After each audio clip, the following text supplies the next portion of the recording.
25 feet, down at 2, feels good, 20 feet, going down at 2, 10 feet, 10 feet, contact, push. Houston, you can tell America that Challenger is Commander Gene Cernan and lunar module pilot Jack Schmidt guided Challenger to a pinpoint landing on a retrograde orbit. Now less than 2 hours, Johnson Space Center in Houston, and mission control for Orion is growing larger in the field of view.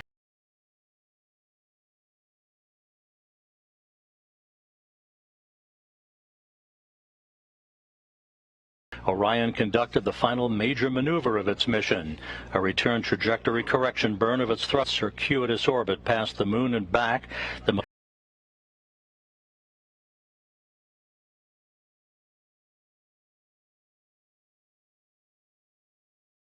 Over the next couple of hours.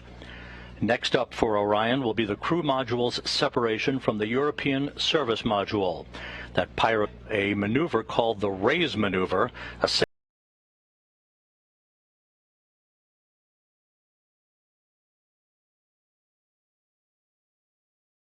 dynamics folks here in Mission Control indicates such a precise trajectory for the spacecraft, it was determined that the raise maneuver was not required.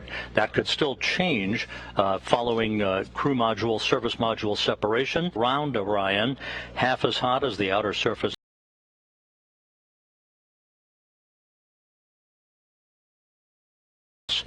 Orion will perform what is called a skip entry, dipping into the atmosphere, then lifting out of the atmosphere and dipping back in like a flat rock skimming across a pond. This will occur during entry when the buildup of heat-generated plasma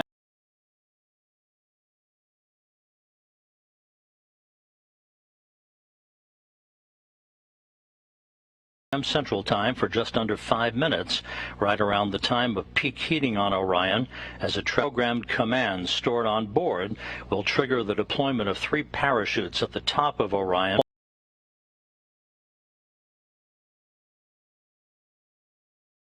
Deployment of 2 drogue chutes and 3 pilot parachutes, followed by the 3 large main chutes to slow down Orion, enabling it to gently splash down in the Pacific. The current splashdown time, 11:39 and 42 seconds. Meteorology group here at the Johnson Space Center has just issued it should be a splendid day for Orion's homecoming.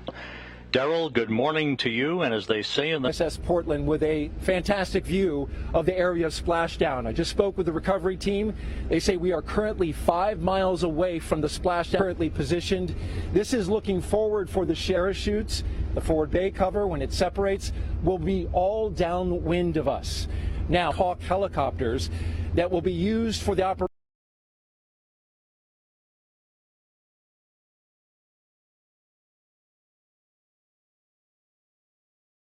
Helicopter. Now, one of the helicopters will use the Navy's infrared targeting system, which will start looking for jettison to allow them to come out. Now, NASA's plan going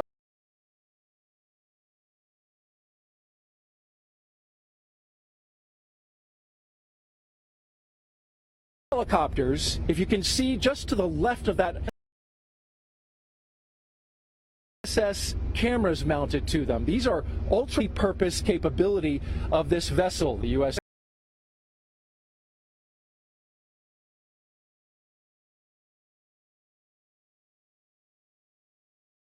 to launch the small boats. You see them at the water and underneath water photography of the heat shield.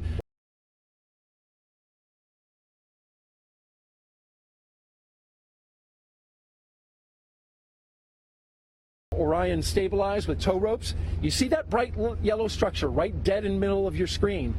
That is the cradle that the boats and the winch lines will pull into position and put it right down on top of that cradle. They will flood that deck with water, roughly about 6 feet, and then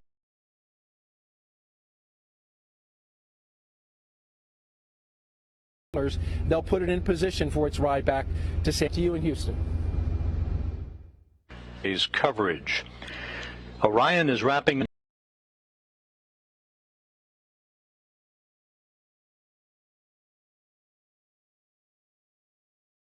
the human-rated spacecraft designed to return humans to Earth. And of course, the big test that's coming up, the ultimate test of its heat shield, that a variety of people about all that.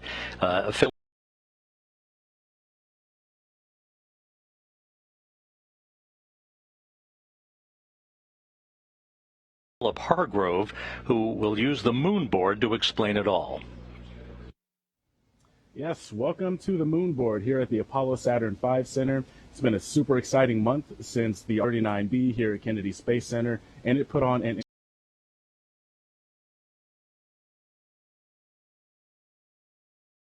that core stage. Those solid rocket boosters provide over 8 million pounds of thrust at liftoff. Now, those boosters and the core stage got us going maneuvered, and this means that we're getting into a low Earth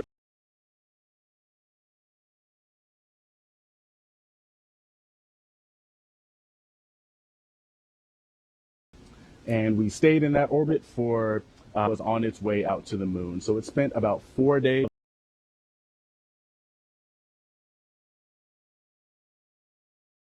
on the surface of the moon and did an outbound powered flyby. Now that powered flyby means that we're taking advantage of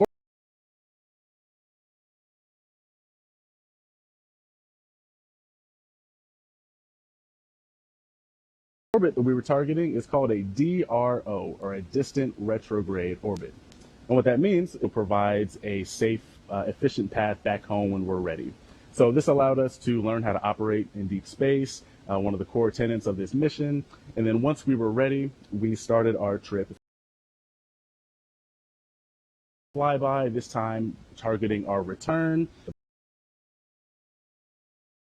the moon, and then we began our return transit.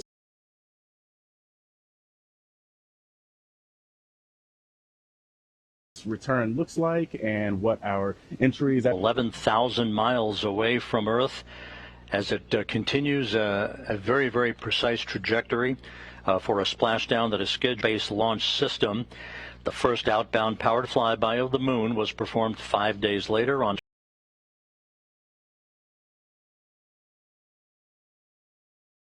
Orion on a very precise trajectory for its ultimate distant retrograde orbit that would allow Orion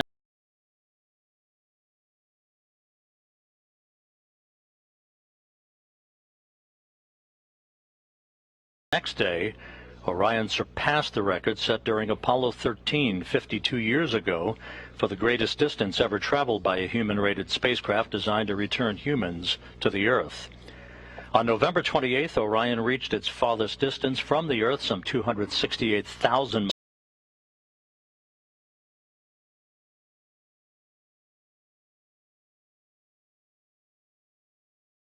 Second engine firing behind the moon to whip 44 seconds from now. The initial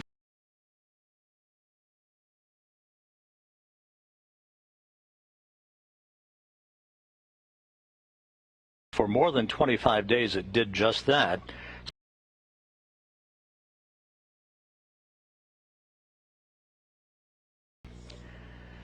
So with that, how did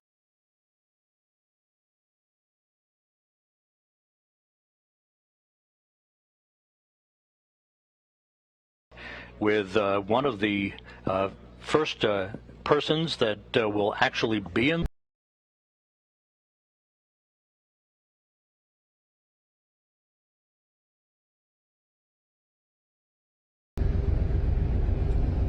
That's right, Rob.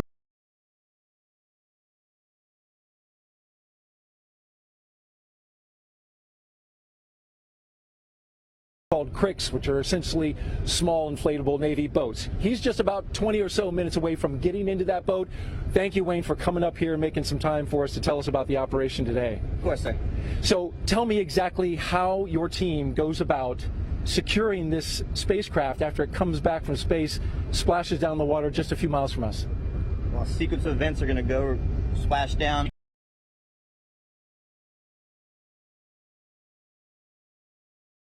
You said earlier, for those engineering purposes. Once that's done, then we put the what's called a pony collar on it, and then basically it's a sequence of events of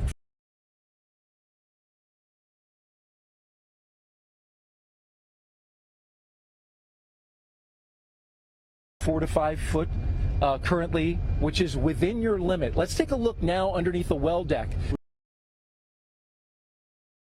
Really, literally going to be going down here and right to that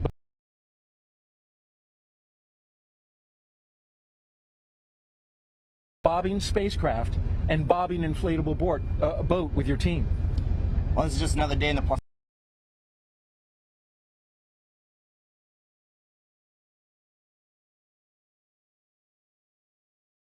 Something from under the water, we're going to recover something that fell from the sky. You can see on our screen, those are the tip edges of just the importance of it. One of the first people to put your hands on a spacecraft that And just ready and excited.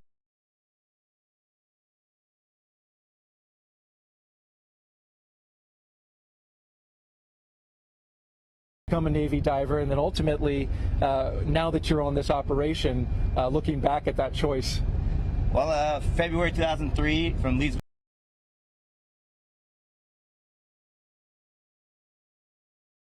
A few hours later, we're watching the news, and unfortunately, what we heard was, you know, it was not a.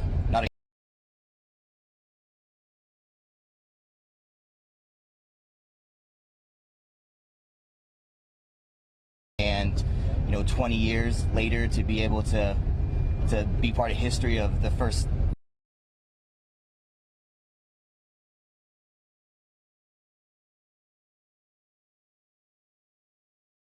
Many lessons learned for our agency, but interesting that it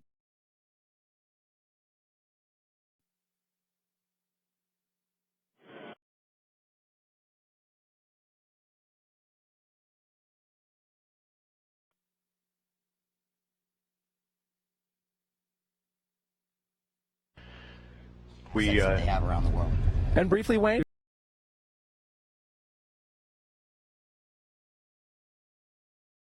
Team. Good luck, be safe, and let's be part of history. All right, we wish you the best. Wayne, thank you. Beat this view, though, a view of the Earth where Orion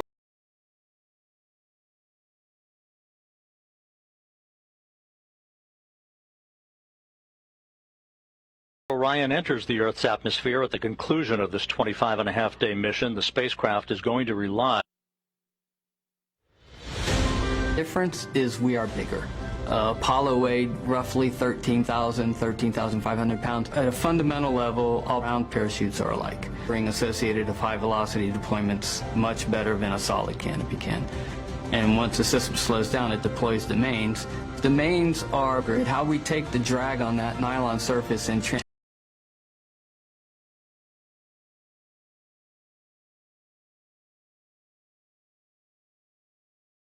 material than the drag surfaces are. So to see, you have to negotiate the chute that's already out there. So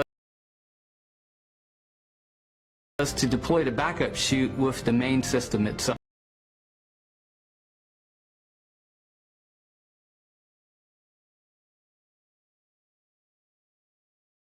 With just 2 main parachutes functioning. When we did the pad abort test at White Sands, I was quite scared. But I wasn't scared for our system. I was scared for the repositioning after the rockets took off the capsule and repositioned it. It was perfect. That thing.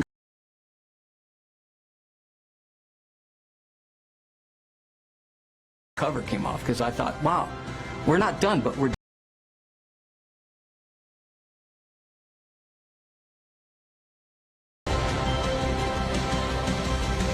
milestone that will be the separation of the crew. The beginning of Orion's entrance.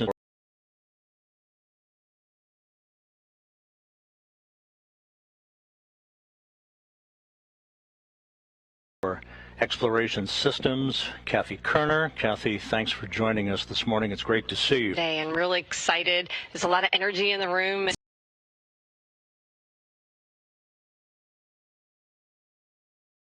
In human exploration. You know, the mission had its trials and tribulations gauge for a crewed mission 2 years from now.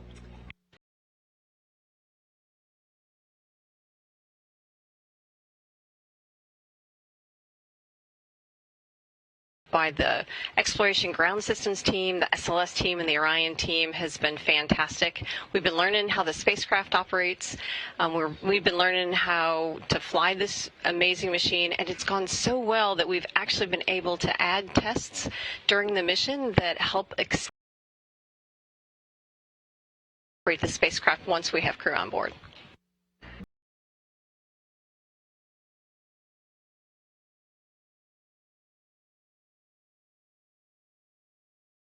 Building up around the spacecraft twice as much as of many tests that we have going forward, and one of many.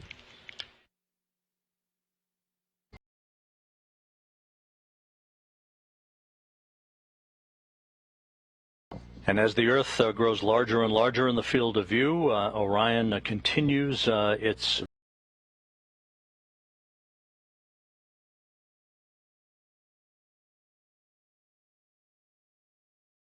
that. In the meantime, let's go back out to the Pacific, the destination for Orion today, where to recover the Orion crew module. Absolutely, I am happy to be here. So tell me a little bit about the reason you're here and what you're doing as you observe the operations. The process of getting ready for the next Artemis mission.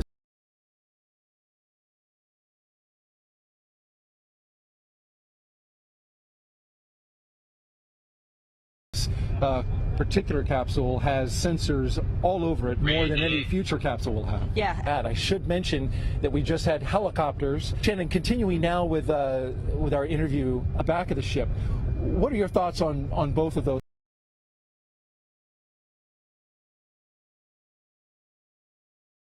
Crew is not staying in the capsule for an extended period of time. On a ship, and we will be looking at all the different methodologies for while on the space station, for example, we have lots of, when I am back on Earth, it's just a huge sigh of relief.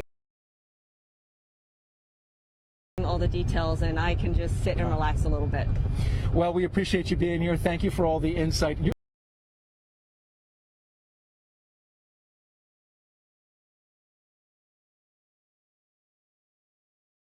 Houston. Thanks, Daryl. Thank you, Shannon, and happy sailing out there as we continue to watch the scintillating divs and test objectives are being conducted and will be recovered.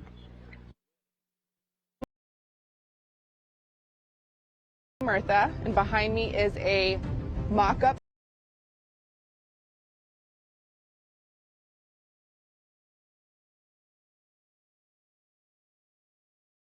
recovery director is to lead the interagency team that will recover the capsule. Ever since the Apollo program, NASA and the Navy have worked together to recover NASA's capsules in the water. So one of the huge benefits of working with the Navy is the fact that they're operational and we leverage their core competence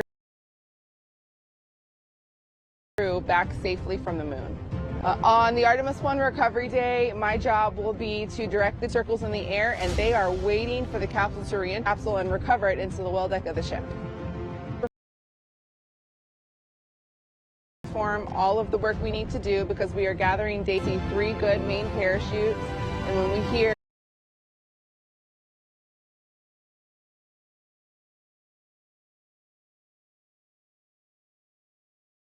And again, that whole recovery operation will take several hours. We are going to remain on the air for at least 2 hours or so after splashdown so that we can bring you all the information regarding the initial safing of the vehicle.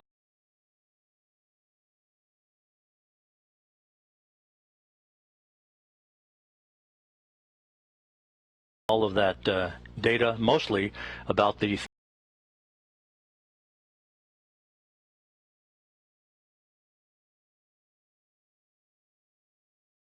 moment is the man who is going to be watching all of that very, very carefully, John Kowal, who's the Orion Thermal Protection System Manager. John, your big moment is lying ahead here, the plunge back into the Earth's atmosphere. Yeah, so, as you mentioned, 5,000.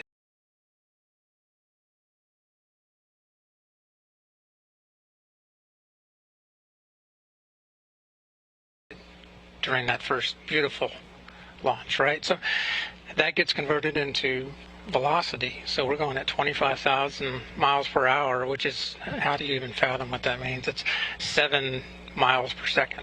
Wow. So all that energy, enough to power, we have to get rid of it. And how do we do?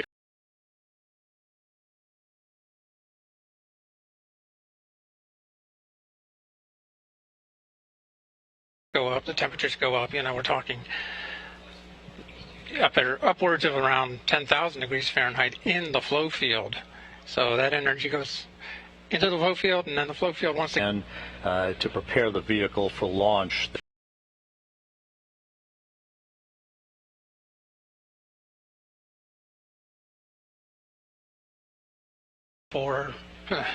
Since developing that type of system, as well as getting the materials back. So there was a lot of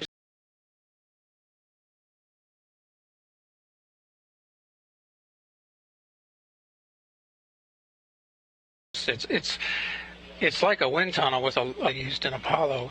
It's in a different form.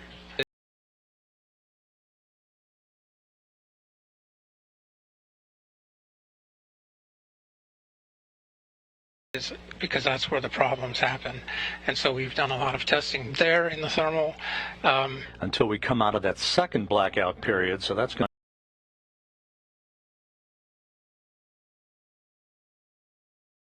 and is back at the Kennedy Space Center in a few weeks for post-flight analysis.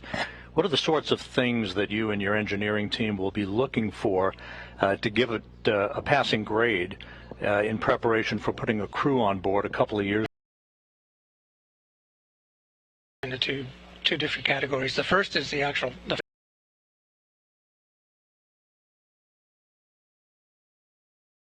we measure temperatures, we measure heat rates, we measure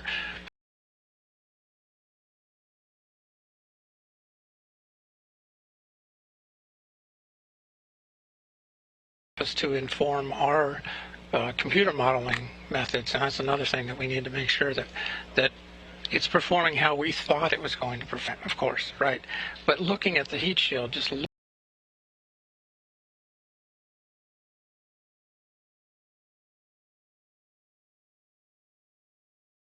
boundary layer transition may have occurred, so that there's so much to just visually see, and then we'll be taking samples. Very good. It's going to be a very important time.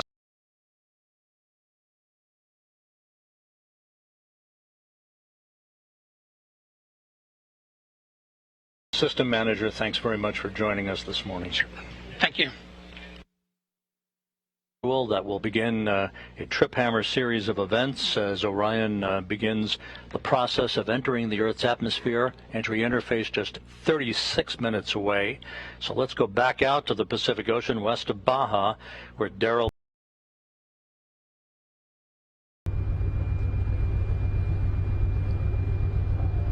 That's right, Rob. A quick update for you on the out here in the Pacific Ocean, just back of the ship and into the well deck.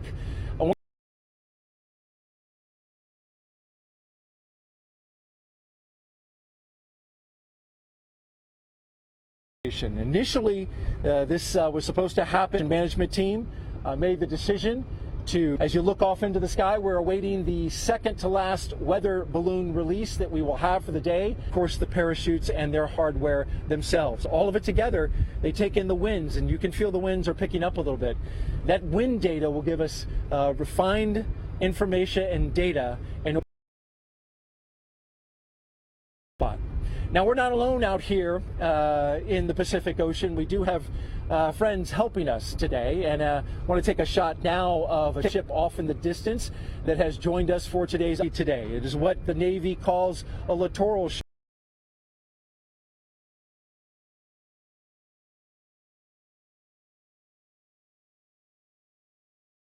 And that is to provide security to this location during splashdown. So for the public safety, to prevent boats from coming in, which are in the range of 4 to 5 feet, Orion capsule into the well deck. That is a highly choreographed and very dynamic operation.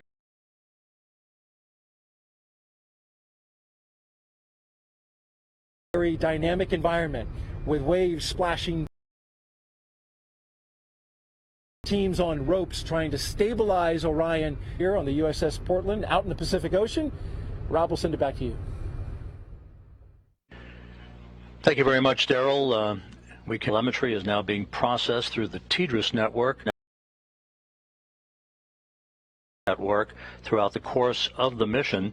And now that we're on TDRS the rest of the way, we'll be able to have real-time data through our Tracking and Data Relay Satellite System constellation.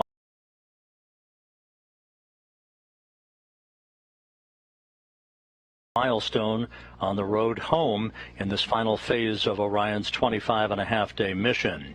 So let's take a visual and interactive look at the European Service Module and the Orion Crew Module. So as we know, these two systems have been working in the abort system and made it on top of SL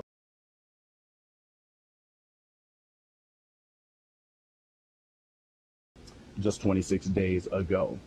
So we know that one of the primary test objectives of this mission is to make sure that this heat shield at the bottom of the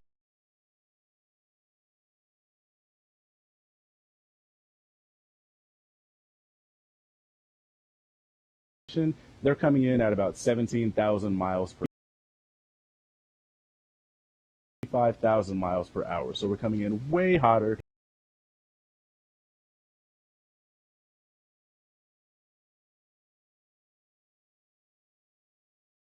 Happen. So let's talk about what that looks like. So this forward segment of the Orion Crew Module, and then the stars of the show are three main points.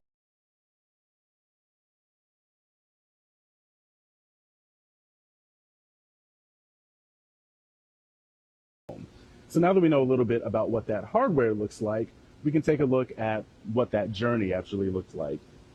So as we know, we had a 7-day return transit. And as we approached the Earth, the service module and the crew module separated from one another, and the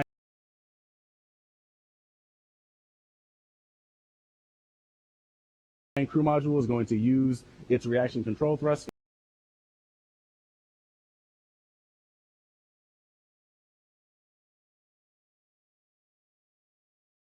interface. This is at an altitude of about 400,000 feet, and this is where we define a lot of our entry conditions, such as the flight path angle and the velocity. Now, this is really important because if you come in at too shallow of an angle, you may bounce right off the atmosphere.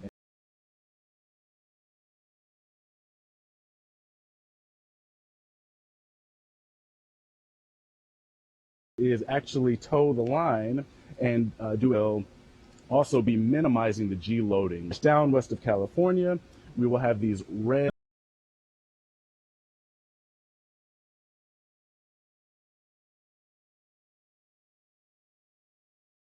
is going to recover the capsule and bring it back.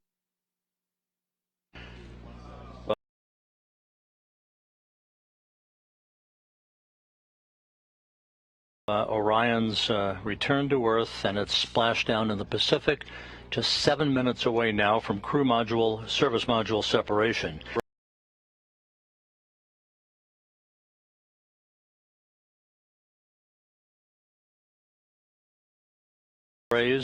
And all of the other propulsive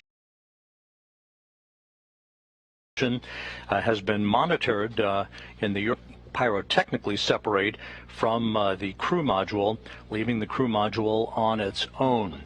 Entry interface is shoot deployment sequence events leading up to pointed up, which is called stable 1, or point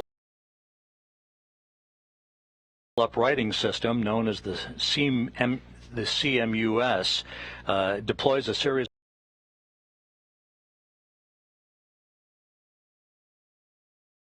Orion right side up, or keep it right side up in its stable 1 position.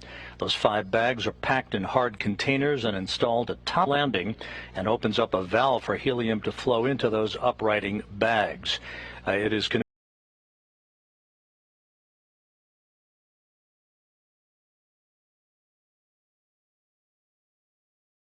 for Orion to enable Navy divers to approach the vehicle. One of the first things that they'll be looking for is any leakage of toxic gas or toxic fuel from the vehicle, assuming there is no such leak and that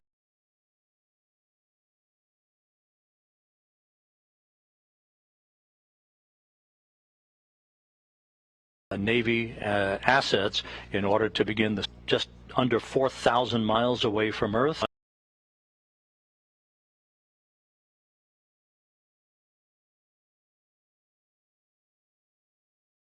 Around the moon for its outbound return to Earth had ever been passing the distance record established 52 years.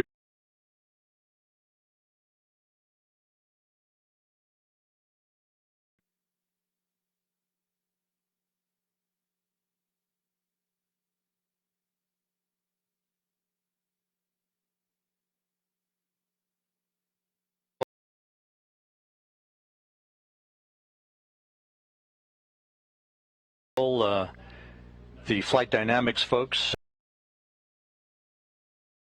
have put up a graphic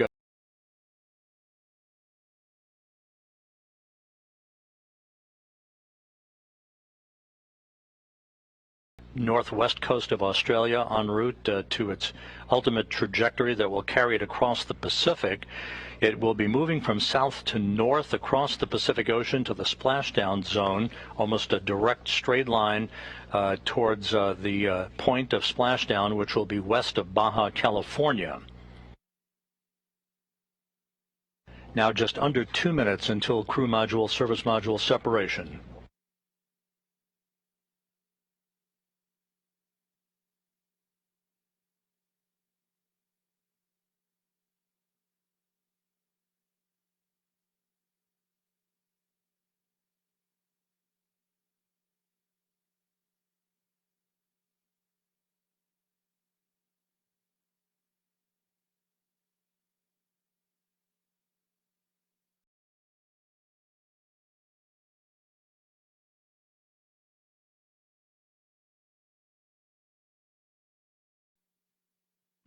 "30 seconds until separation. This will come at an altitude of 3,200 statute miles.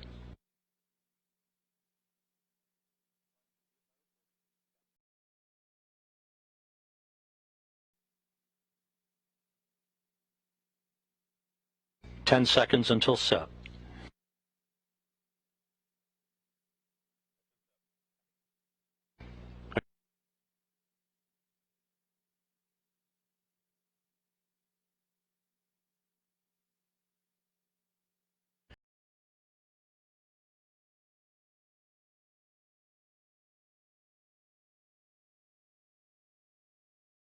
So with Orion flying on its own, we're about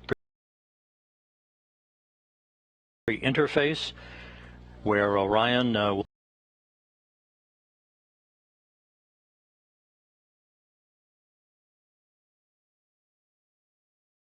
peak heating of 5,000 degrees Fahrenheit.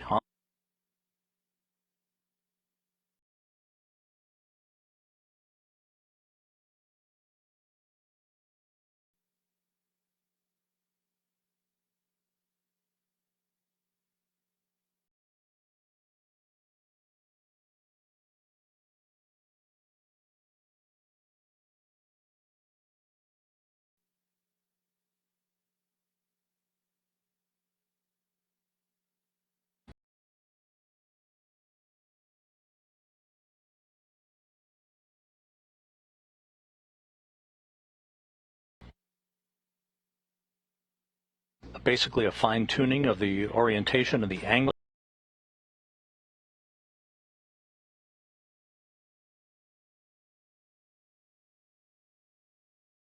So the raise burn was executed. Heat that will build up around the heat shield at the in 41 seconds Central Time. Again.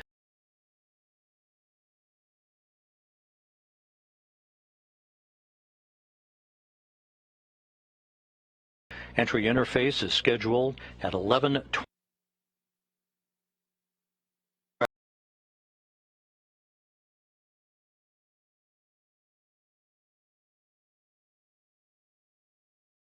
Tracking and data relay satellite system, receiving data that's being processed through the TDRS network. Just a reminder.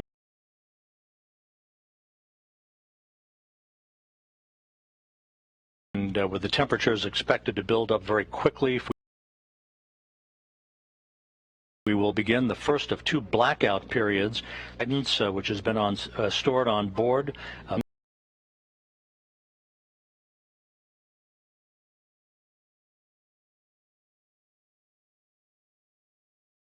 Around 11:25 and 4 seconds, flat rock on a pond.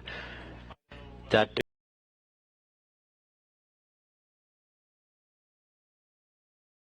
is a maneuver that data will be gathered for to try to bring in multiple splashdown sites for crewed missions in the future.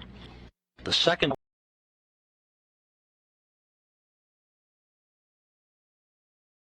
will last for about 2 minutes and 50.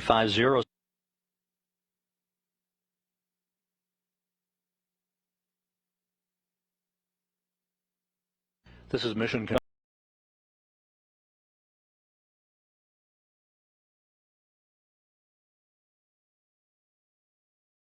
on the loops. Entry Flight Director Judd Freeling and his team of flight controllers watching carefully over their data as they oversee the arrival of Orion for its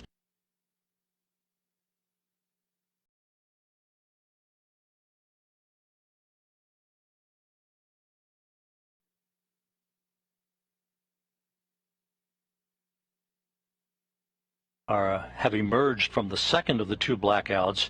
Orion, through a series of pre-programmed commands stored on board, will conduct a series of role reversals. This is very much like space shuttles conducted during their entries back to the left and then back to the right, banking role reversal. Energy, excess inertia, and speed, and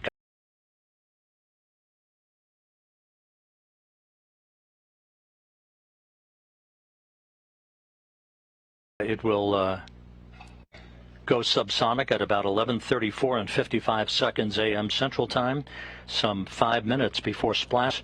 3 that will pull the forward bay cover off of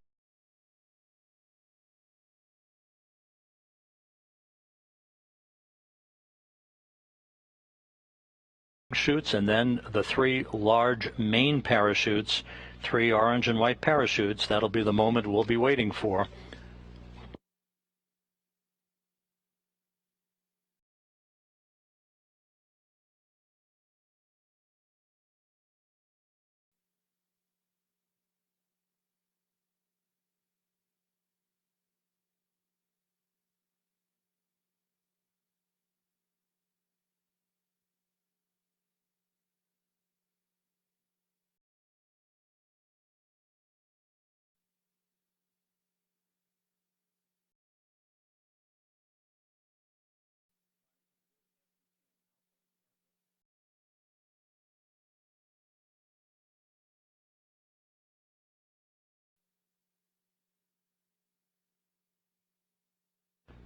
Orion is approaching the northwest coast of to about 5,000 degrees Fahrenheit.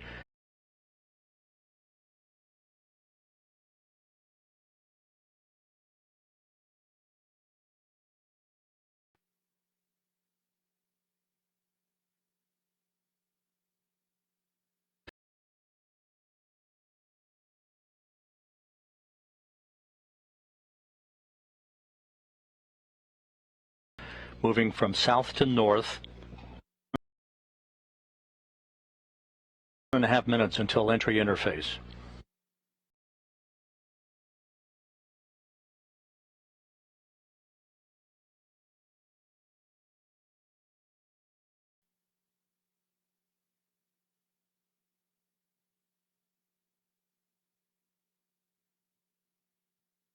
Inside the cabin of Orion, this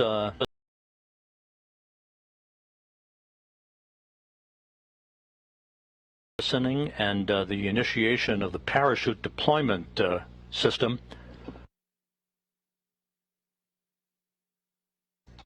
Just to recap, the 16-second firing of Orion's thrusters oriented the vehicle, raising it just a tad so that its heat shield was at the proper orientation in the direction of travel to begin entry interface in about 5 minutes.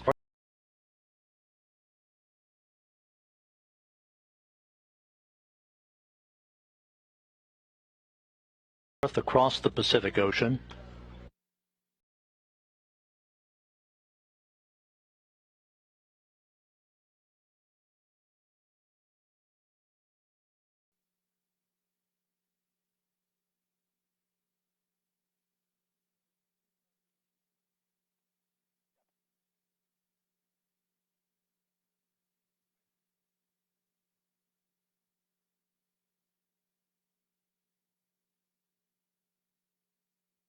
A journey that began with the power of the launch,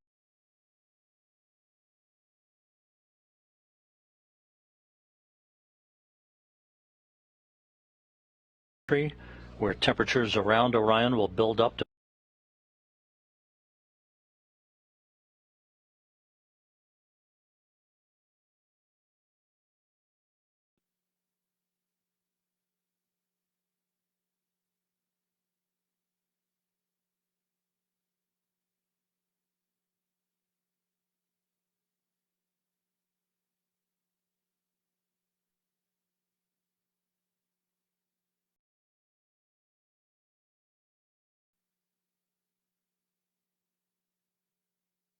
once again at entry. Seconds after reaching entry interface, we'll begin the first of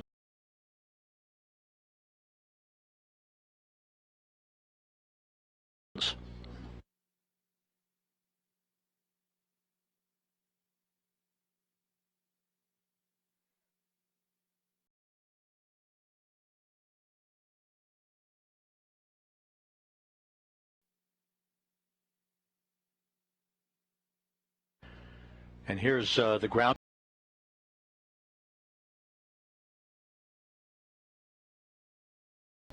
We're just 1 minute 44 seconds away from entry interface, moving from south to north to its splashdown target west of Baja California.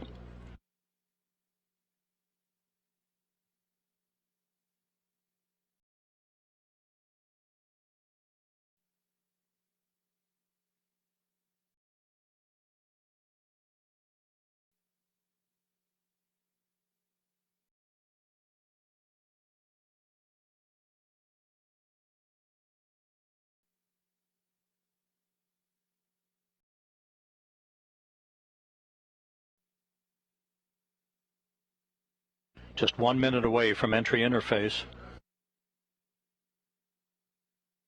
Of the data here shortly, once we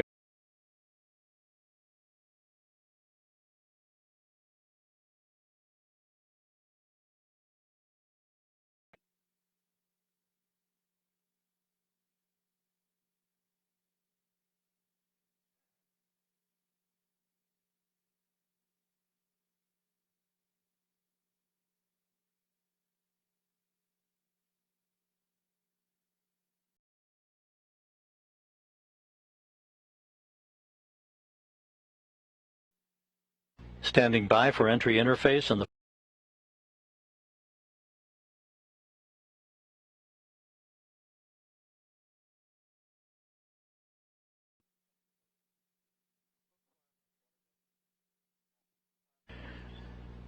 we are now in the entry phase.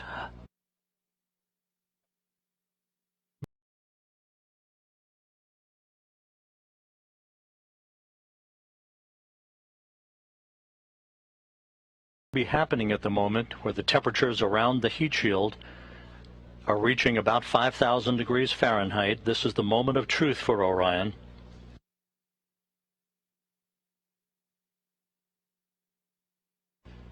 We should be coming out of this first blackout period.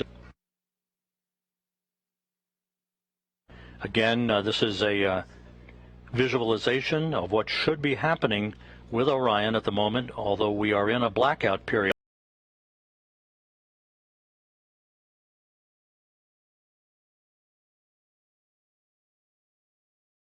Conduct the skip entry maneuver that will flashdown site.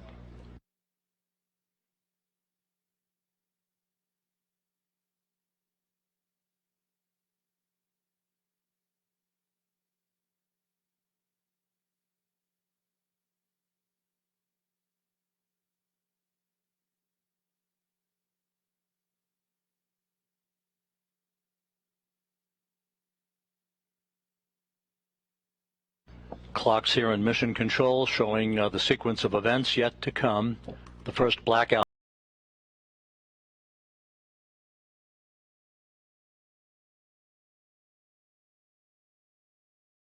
About 6 minutes from now.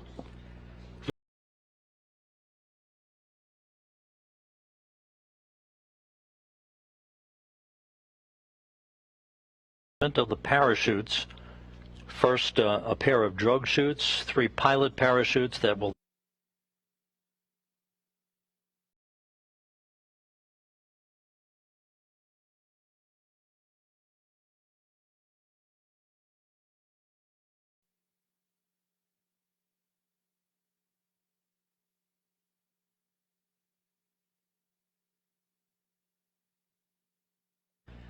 when we emerge from altitude miles.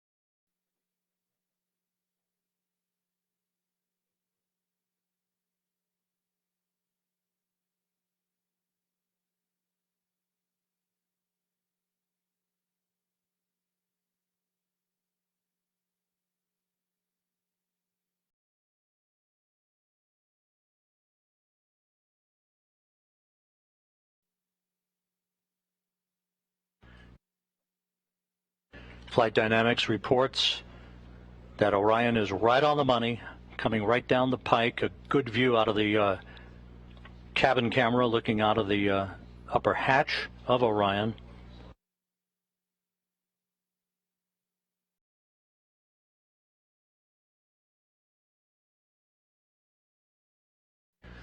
We should be performing the skip entry maneuver momentarily. Good communications established with Orion.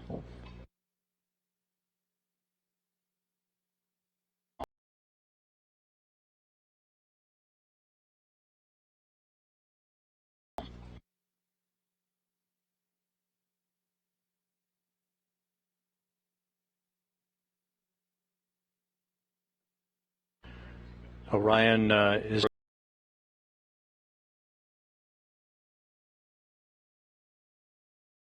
again banking maneuvers to bleed off excess inertia and to dissipate heat around the spacecraft.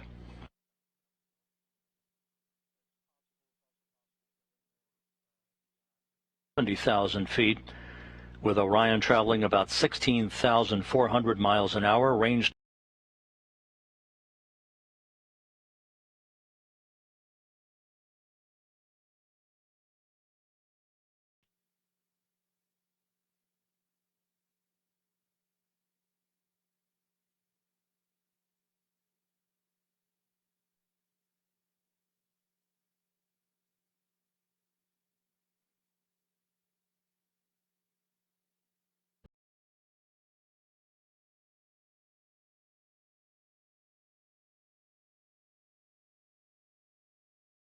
on the start of the second blackout period.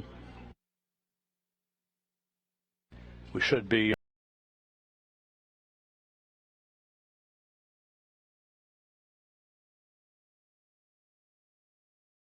a velocity of 20 times the speed of sound. If all goes as planned, we should be out of the blackout period with a solid lockup on the vehicle at 11:31 and 46.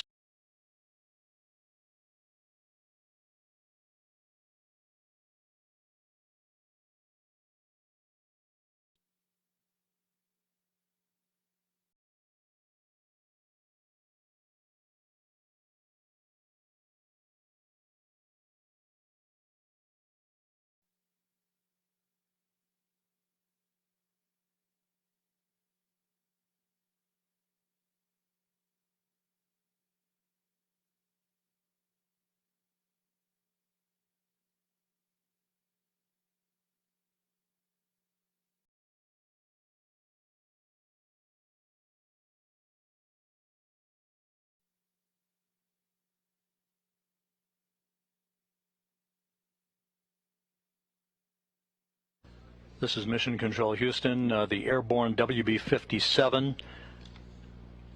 one of the airborne assets to track of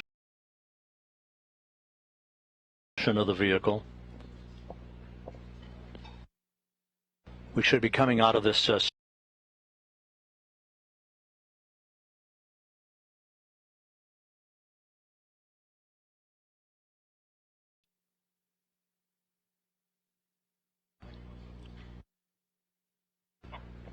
'and helos flying off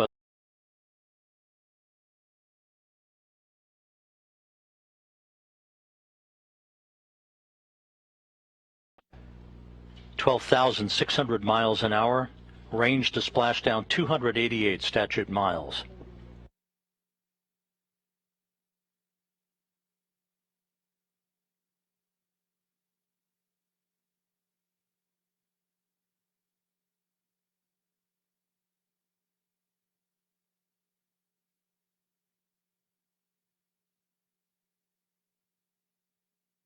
This view on the deck of the USS Portland.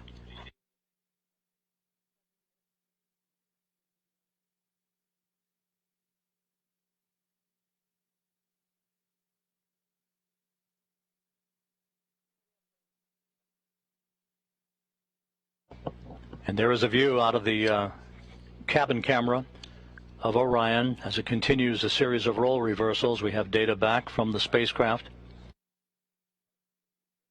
Flight Dynamics reports Orion straight and narrow on a true course toward its splashdown site. Forward bay cover jettisoning less than 3.5 minutes from now.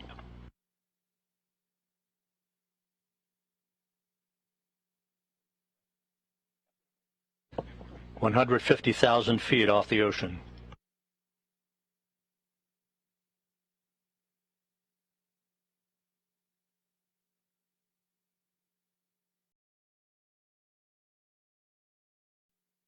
Orion now traveling at Mach 10.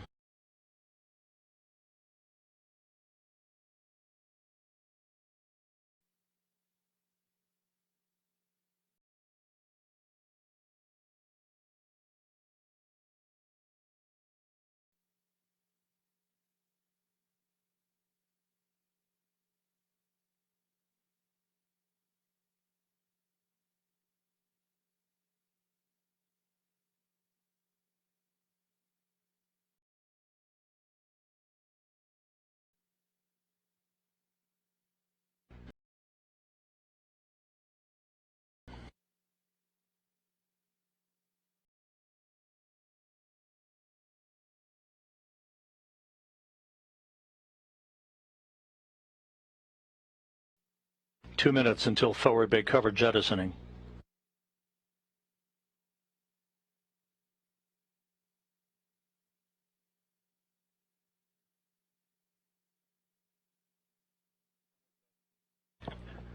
Orion 100,000 feet.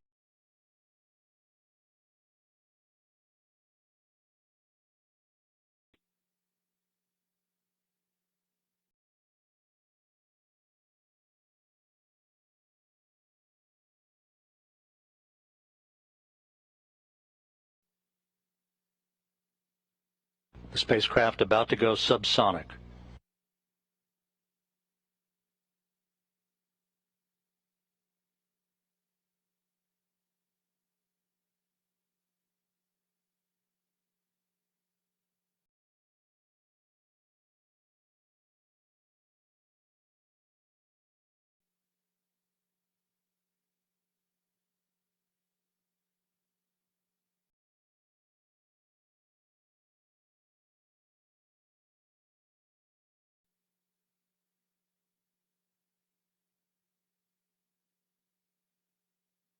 (45 seconds until forward bay cover jettisoning.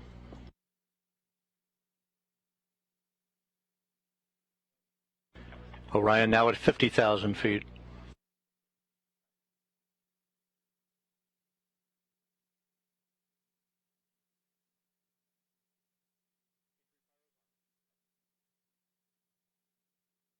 Forward bay cover jettisoning pyros are armed.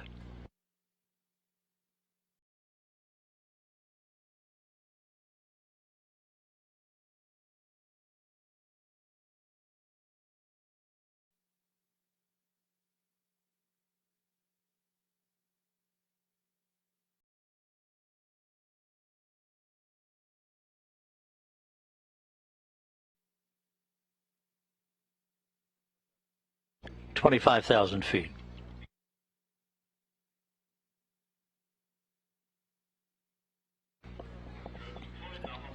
Drogues have been deployed.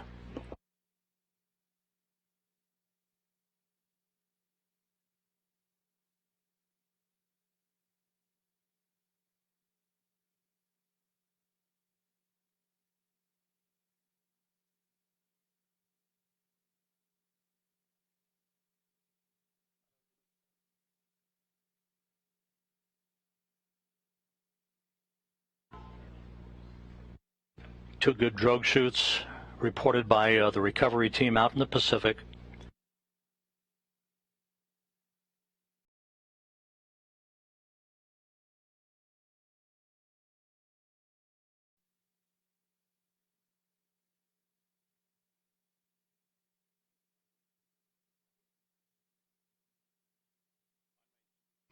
And we're on mains. 5,000 feet.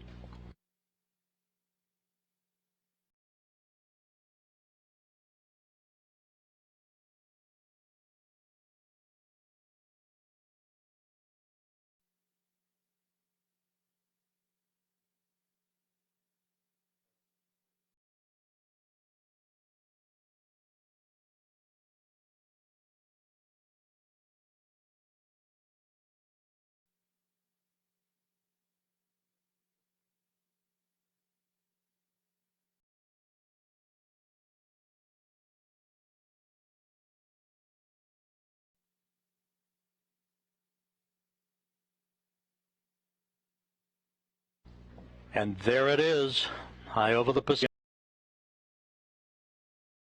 now in view.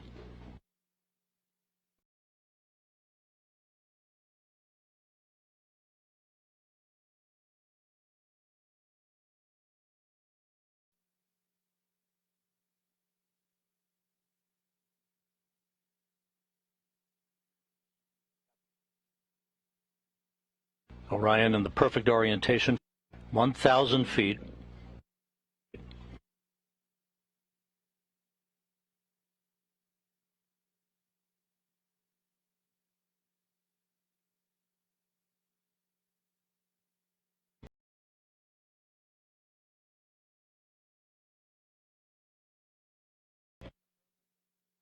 From Tranquility Base to Taurus Littrow to the tranquil waters of the Pacific, the latest chapter of NASA's journey to the moon comes to a close. Orion, back on Earth.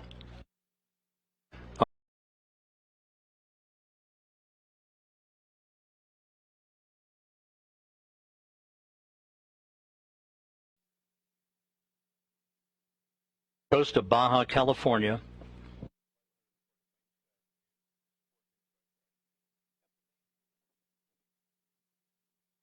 The crew module uprighting system now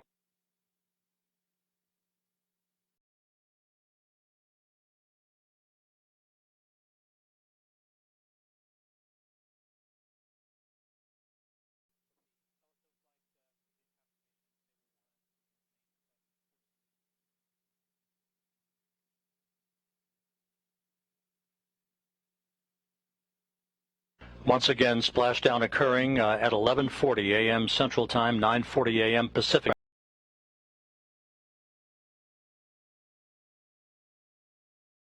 After bringing its 25-and-a-half-day mission to an end.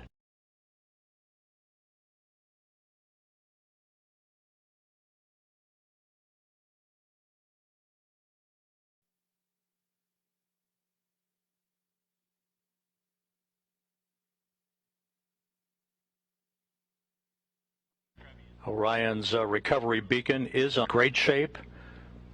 Stable 1, just in the orientation that had been expected.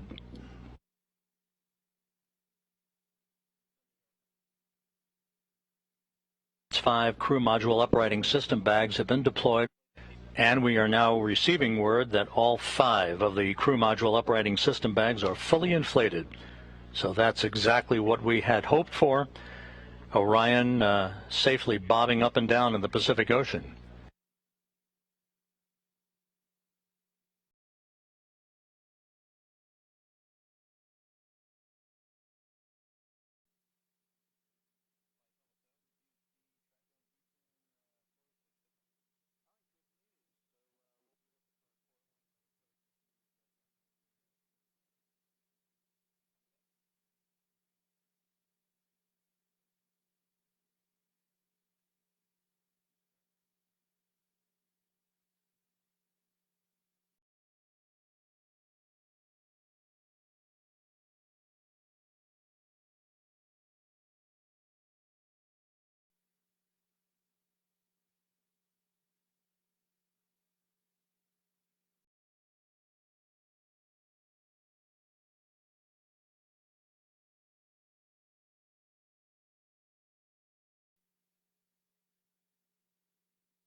that it splashed down around 5 nautical miles away from the USS Portland.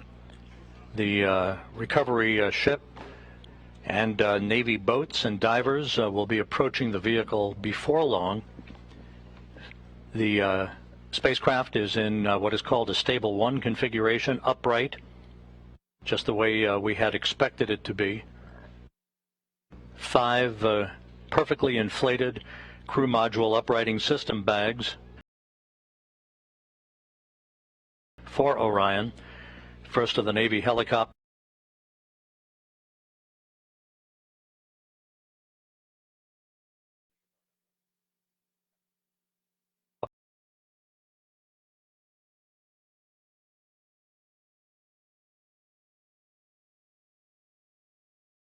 For the next 2 hours while we conduct a series of test objectives to tests of the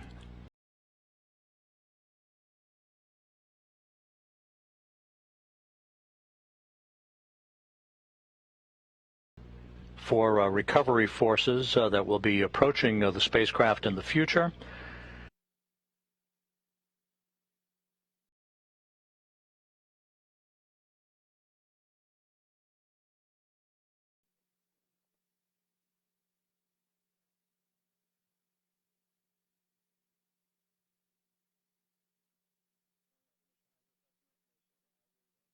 Orion, which is about 5 nautical miles away from the ship, indicate no damage to the spacecraft and no hazardous fuel leaking. 40 a.m. Central Time, 9:40 a.m.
Having splashed down at 11:40 a.m. Central Time, 9:40 a.m. Pacific Time, around 5 nautical miles or so from the USS Portland, a textbook entry for the vehicle. On the USS Portland,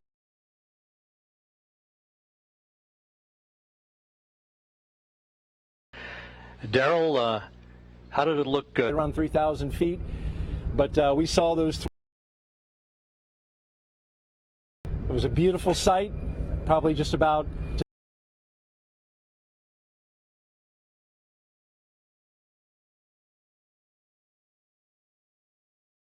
the Pacific Ocean. Saw the splash, and then of course the assets aboard 60s. We have 2 of them in the air, and they high quality, high definition imagery of the capsule in the water. There's a spotter aboard. We have photography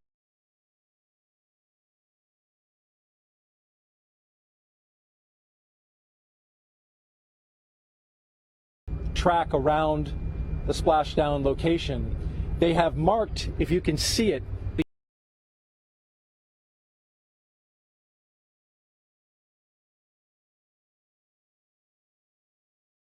the marked location where some of the debris has come down, the debris that was part of the tracked by the Sasquatch team, and floatable smoke grenades. Helicopters will be out for another 20 minutes. Of them getting very close to go right by the splash.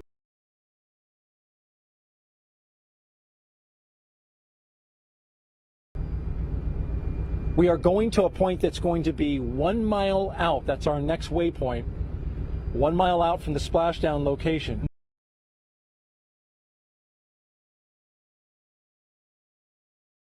Ammonia boil off. And that's why the Navy boats are not yet next to the capsule. We're still going to wait that out.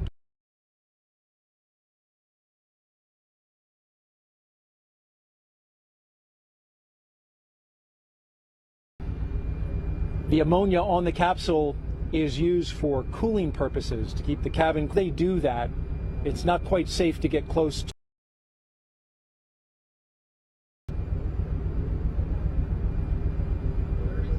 So of course we'll keep our eyes fixed to the location.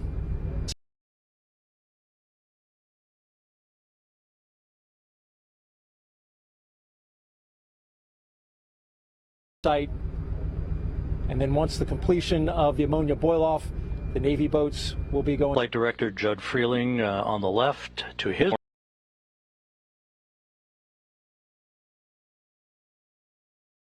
More important than the NASA Administrator, Bill Nelson. Senator, thank you for joining us today. Rob, I'm overwhelmed. I'd say it's every day. I remember years ago celebrate and throw confetti a little bit too early.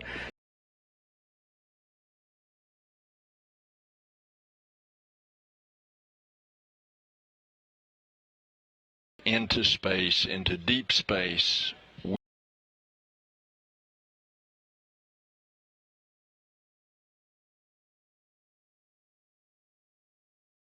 And said that we were going to achieve what we thought was impossible. And so that's why this is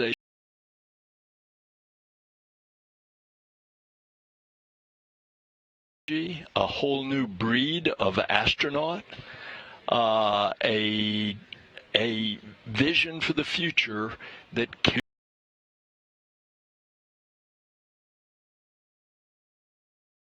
do this as an international venture. And that DNA is we are adventurers, we are explorers.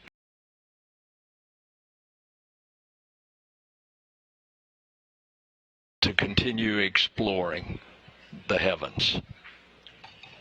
We had to wait a while for Artemis to finally get to the point where the Space Launch Participation in the support module, Orion, performing so well that they added a lot of tests. Things that had to happen was that that heat shield had to work, and it did beautifully, where they can skip off the atmosphere.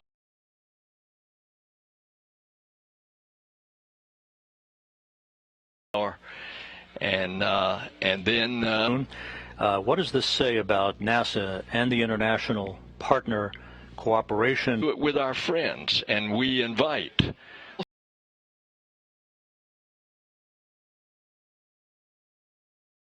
so with commercial partners, because and the crew will go down to the surface and to explore beyond.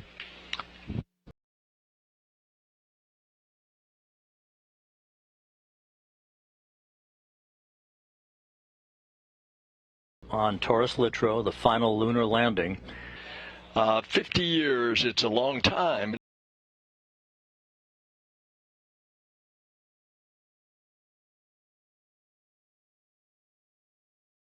From regularly the International Space and Scientific Instruments in preparing astronauts. And so it's a new day.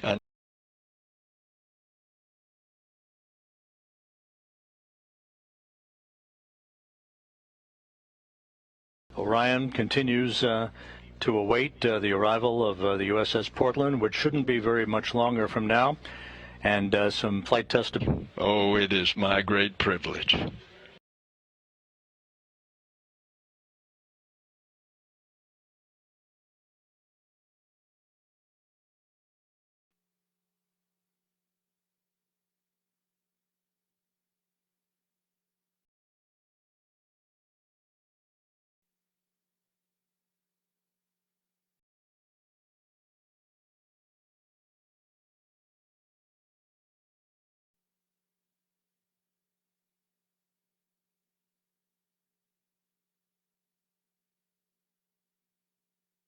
Bullseye splashdown, just about 5 nautical.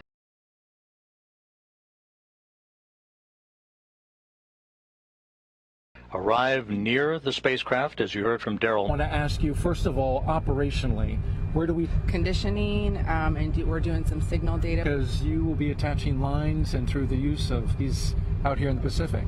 Correct. So it is a delay called capture from the helicopters. It was the most, hear it coming back through the atmosphere, the sonic booms. So you were working that and then stayed through Thanksgiving. So we have been waiting for this and preparing for it for a while. And it looks like you're doing a great job so far. Good luck the rest of the way, Melissa Jones, and thank you for joining us. Thank you very much. Thanks for having me. All right, Rob?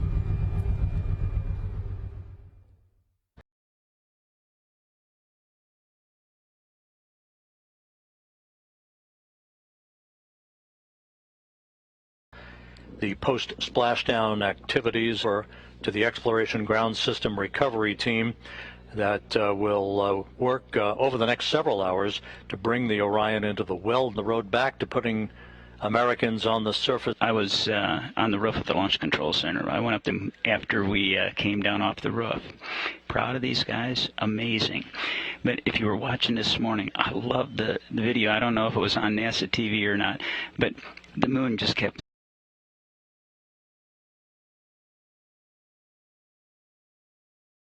with which they were able to bring it down and seeing the chutes come out. And it's just, I'm of getting us back to the moon. I wish you were alive. We successfully launched this rocket. The splashdown, how can you not? I mean, this at the Johnson Space Center, and just being able to go up. Artemis 2, putting a crew on a vehicle to orbit the moon. It's going to be a complicated mission. And we see them in training. We get that human face to, the rockets being built during Apollo. We're going in a sustainable way. And improve things here on planet Earth. Bob Cabana, NASA's Associate Administrator. Thanks so much for being with us, Bob. Rob, it is always a pleasure to share a mic with the voice of NASA. I think a lot of you, buddy, you know that we've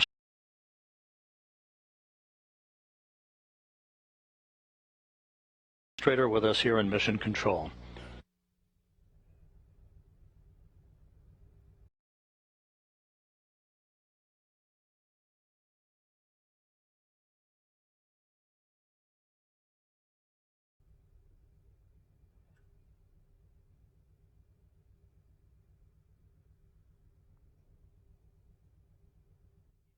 This is Mission Control Houston. Rob, here on the USS Portland, we're just the operation, as you've heard and been commenting.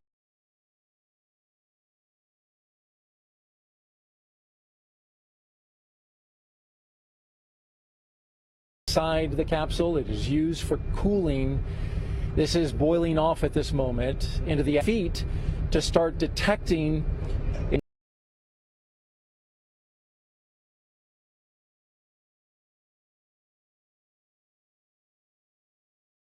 Has given them the go to close in. The ship, meanwhile, the USS Portland, is on its way to close within 2,000 yards. Bright orange in color at the top.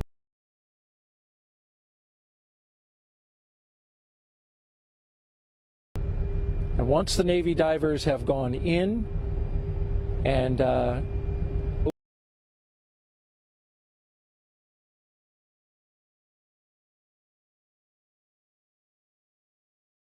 both on the top side of the water, and then also they have Navy divers prepared to go underneath the capsule.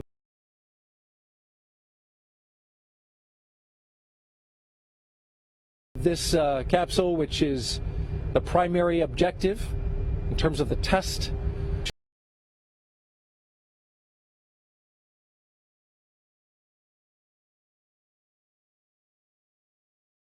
sure that they have images of it preserved as it is now before the operation begins, where they pull it in.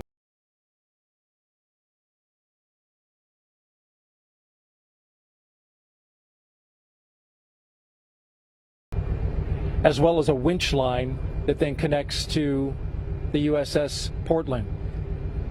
The well deck of the USS Portland will be into the well deck.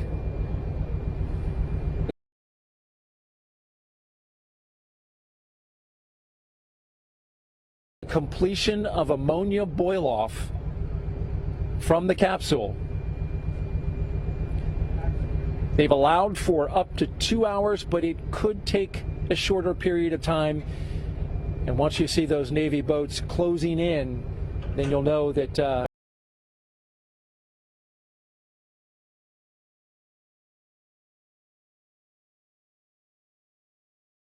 back to you. Thank you.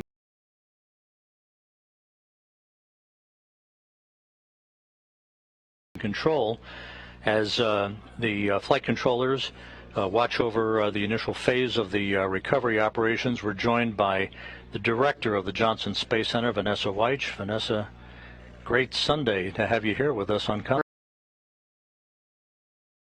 Great day. You know, it's amazing that it's almost like a 2-for-1 here. It is. I mean, you know, to me this week, and well, for the past 26 days, being able to come into the control center and making sure that the maneuvers, everything that had to happen,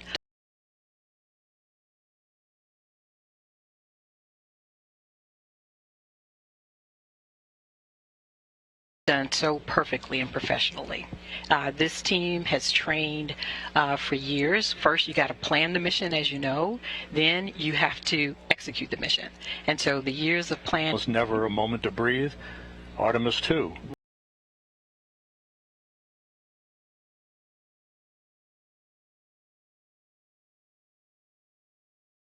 One, this test flight, being able to test out the heat shields, those parachutes, as you. Then it's the outfitting of the cabin.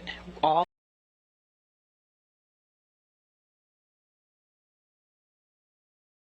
have the food, we have the clothing, all of the things that they're going to. Oh, but I also, Rob, though, I want to say the employees, our entire workforce here. Our European partners. I want to thank our industry partners. It took thousands of the Portland, and then she'll be back going ready to receive her. We're super excited.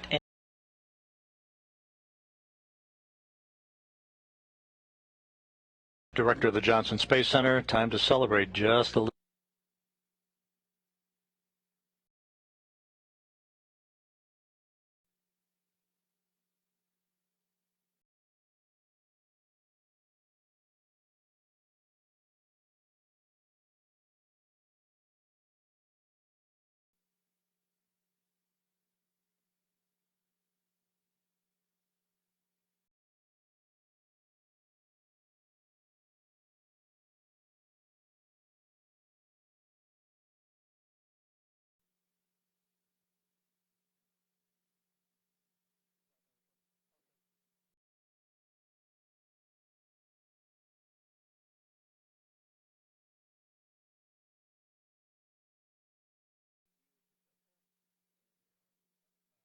Flight controllers here in Houston reporting. Janet, good afternoon, and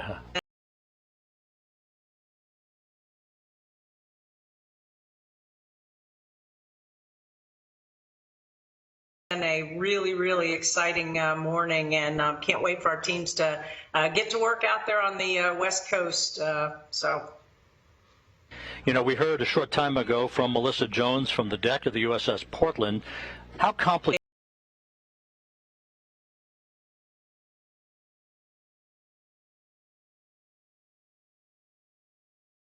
But you know, our teams make it look easy.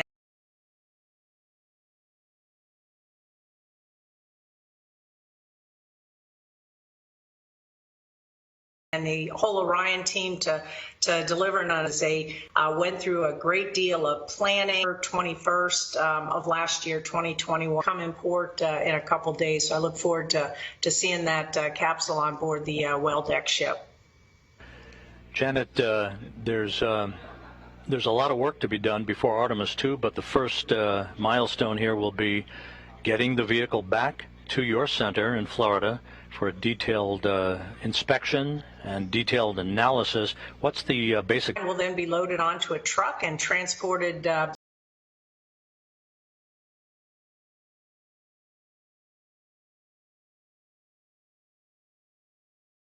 waste on it, and of course planning the roadways as it gets trucked back to the Kennedy Space Center takes some careful navigation.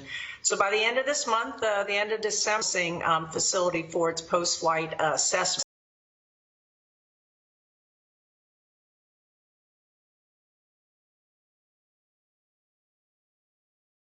After the new year, the inspection and assessment of how that and recovery operation. So we're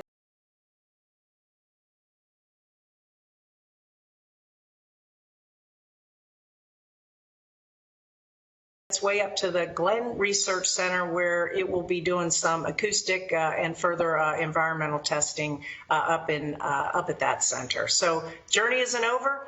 It's just kind of 60th diamond anniversary to have splash.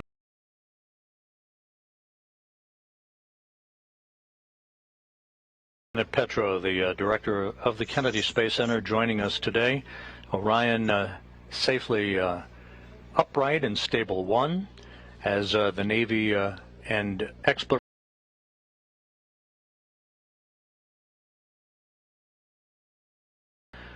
of a multi-hour choreography. USS Portland. On the deck of the USS Portland,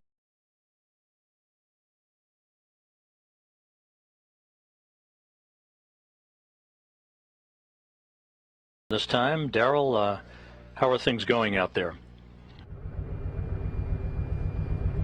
Rob, we've got a front row seat to helicopter encircling it and the Navy boats and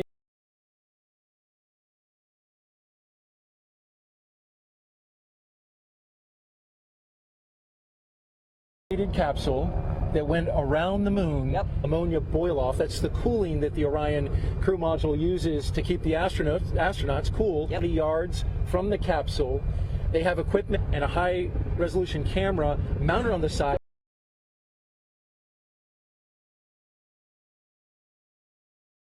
As we watch this continue to wait and for the Navy divers to get closer, thoughts of Artemis 2 now come to mind. You've heard folks have been talking about it. Rob has been discussing it with many of the leadership. Well, who are the astronauts going to be for Astronaut 2? Yeah, so, any idea? That is the question. No, to name the crew based on the training flow. So there's actually a period of training in which you have to do a set amount of time to get ready for that. Right. But really predicated.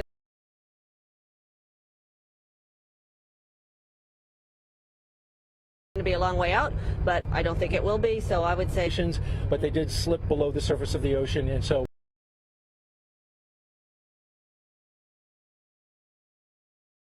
I'll send it back to you. With the entry and splashdown went by the book. If you weren't with us, were pulled out in sequential fashion after pilot parachutes and drogue chutes were deployed. The main chutes came out. They reefed in perfect fashion.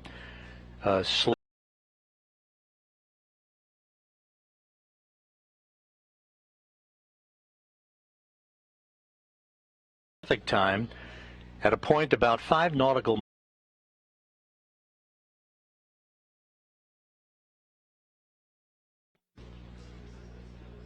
Orion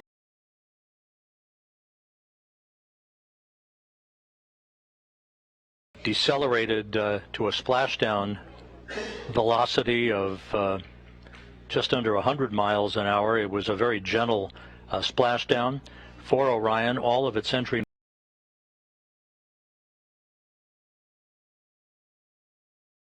in which the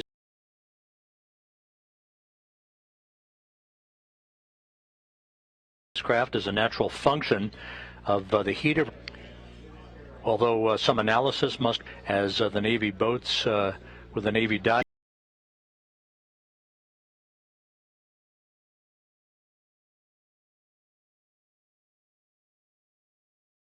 Orion mission planning lead from the vehicle integration, the way it was designed. Expected. So this is the furthest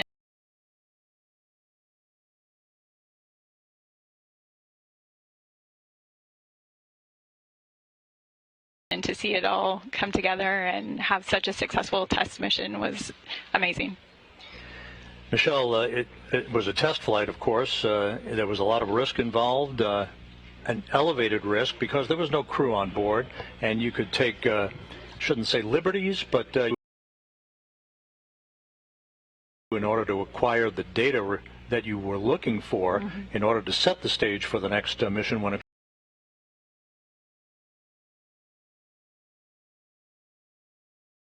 with your engineers on a day-to-day basis. Did a lot of testing and analysis prior to the mission, but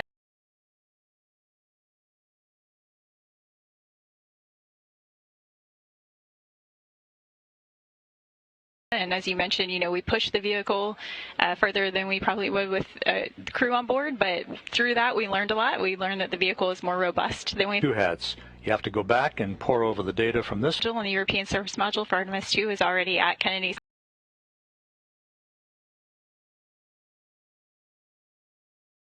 After splashdown here, there are some avionics that we're going to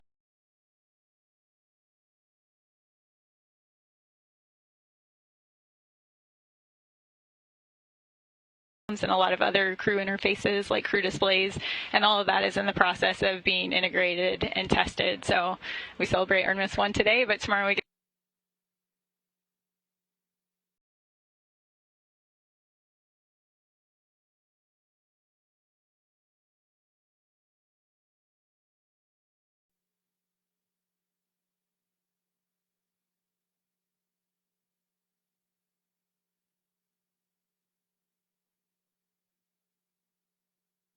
control. About an hour and 2 minutes now since the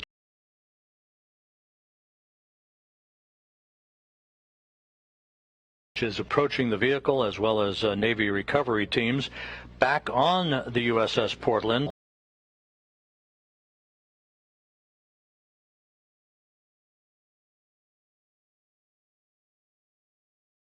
Daryl? Right now, we have the orbital is in data for NASA, which will help support the future, and that says a lot. As we look just behind us,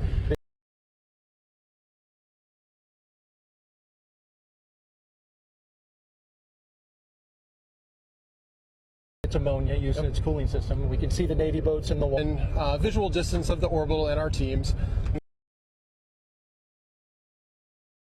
Let's be honest, a lot of people are out here and they're super excited.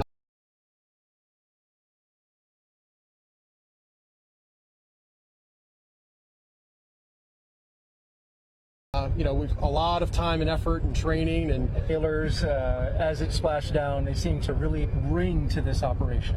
So the USS Portland, some great assets that you bring to the operation, and I also know on the next one, Artemis 2, it'll be a, you know, not work out as designed.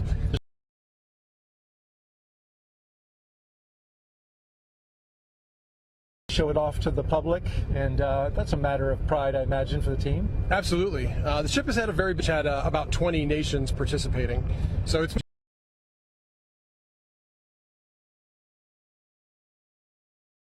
an unusual mission in support history.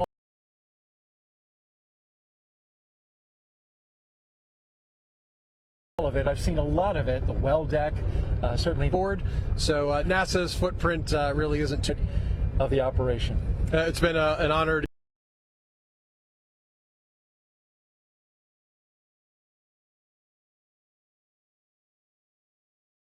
And as we push out our view here, the Baja Peninsula, you can see Orion stable condition. And to the right of that, just to the right of that, you will see the remaining 4 boats.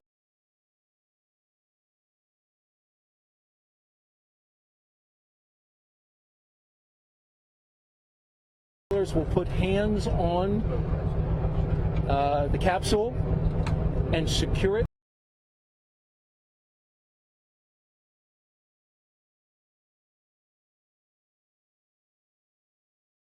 To the rear of the USS Portland. The Portland will then throw out a more than 1,000-foot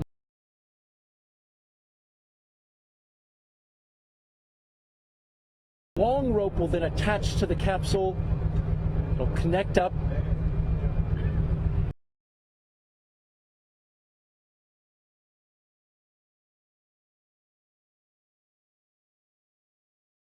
So it's a smooth bottom, 16.5 feet in diameter. So when it is pulled, it doesn't track in the water very well.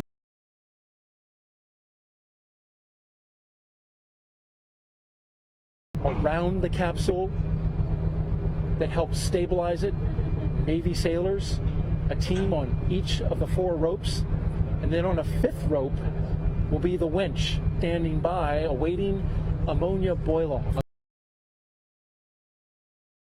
The Orion capsule keeps the astronauts, should there the allotted time for that is 2 hours.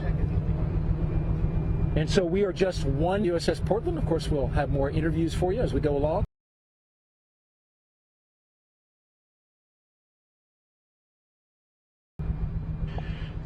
Thank you, Daryl. Looks like a beautiful day out there west of Baja.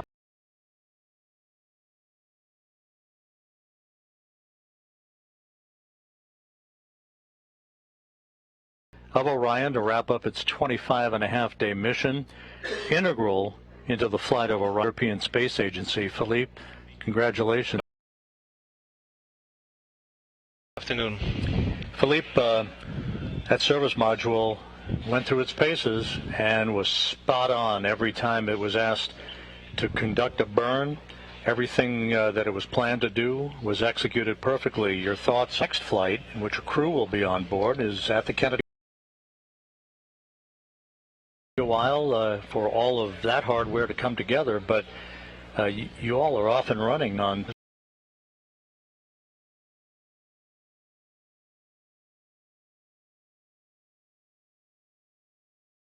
And delivered it. Now it's being into this module. What? Getting to the point where the design unfold for you and your team. Well, this is a story that started quite a long time ago, and agreeing on what should be the final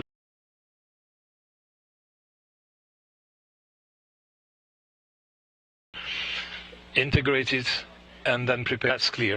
I mean, going to explore deep space and for sustainable exploration of what is out there, first on the moon, then Mars, and then beyond. Below, a little moment perhaps to sample. Great. So Valerie has some fresh information. What kind of sea heights are we dealing with? Where the direction of the waves are coming from, along with the period.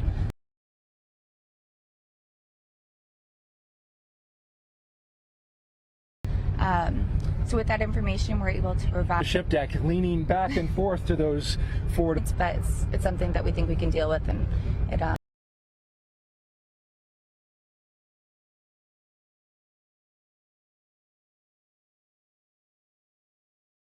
and then the ship as it's moving about. Yeah, everything out there, all the waves, what we're dealing with, and we're constantly monitoring and running the system. Where are they located, and what frequency are they using? So they're located on the 05, and it's an X-band radar, and over here on the 04, facing the direction they're coming in. That's high-tech stuff. I mean, it's, you know, you got Doppler radar. Many people may be familiar with how that helps with weather, you know, telling our audience and weather people where the weather is, where the dimensions, the waves around the ship. Yes, yeah, so we're departed San Diego on Wednesday. Yeah, probably remember the rest of my life hearing that. The Pacific, where you have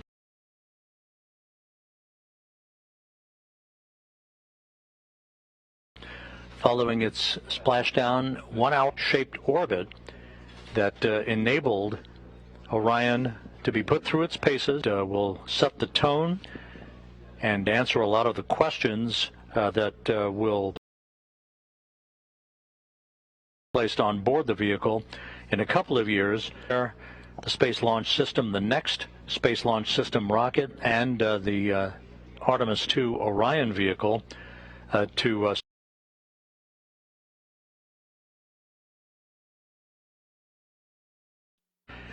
In the meantime, a number of test objectives are still underway for the vehicle, most notably characterizing the thermal environment of in good shape. The three meager velocity of just 19 miles an hour. Very gentle splashdown deck. The Spaceflight Meteorology Group had forecast, and there was splashdown. The chutes were cut autographed. It's going to take several hours for them to hook up the equipment that they need to haul the vehicle into the well deck of the USS Portland and to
on the USS Portland, and my colleague Daryl Nail. We clearly have the visual right now. We can see it in the... To ensure that our spacecraft are interoperable with the Search Saint application, which is a system that ties into our data from these beacons so that we can see them anywhere in the world nationally. And this is something that we do for all of our human spacing if there was any kind of emergency. And so let's talk a little bit about that further. We're able to do this even if we have bad GPS connections that are out there tending the capsule, as well as on the fan tail of the ship.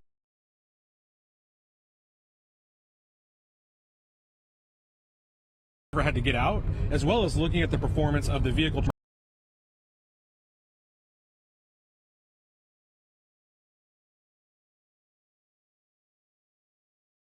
Emerging partners and really the folks that are going to be in harmony. And you could clearly identify the capsule and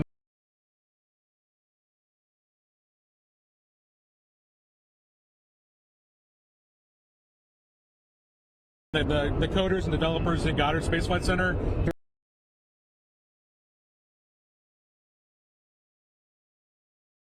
of National Affairs, Search and Rescue Office at NASA. Thank you very much for the astronaut office activities thrilled you, and B was most important.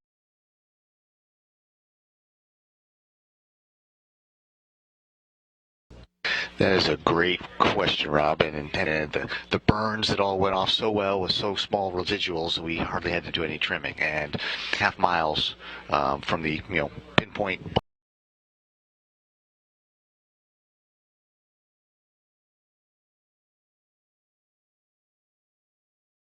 confidence for the next time. You know, all of these things that were individual. Over the next 2 years, a lot of work to do, but certainly a leg up on what we think will be Artemis 2 continuum process, and we got Artemis 1 to mark, and hopefully we will either meet or beat that 2-year mark. This is not like your father's Apollo 8 around the moon and stunned the world, and proved our inherent Earth, so we can launch out, get into a 24 only Apollo 9, which is the first flight of the LEM,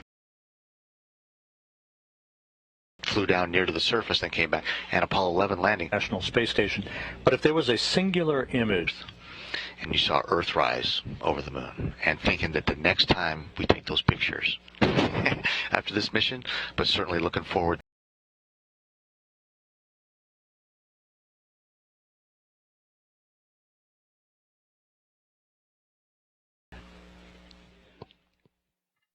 Rob, and we've got a perfect view, a front row by for that moment, which is in just about 18 minutes.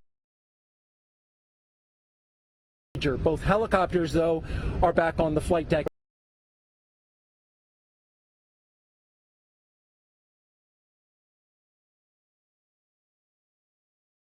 Pretty special, but when it comes to the heat shield, this is something. Look at that heat shield, which is right behind you. I can't wait.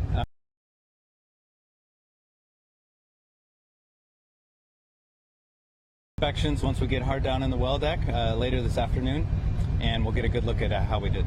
Do you have any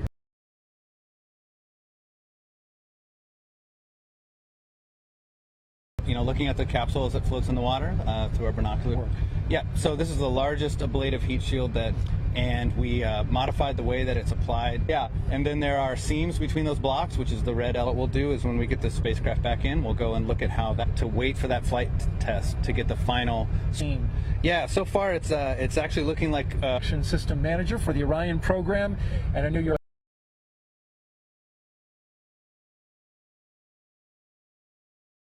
Jeremy. All right, thank you. All right, we'll send it back to you, Rob. Today, everything went perfectly during Orion's high-speed entry back into the Earth's.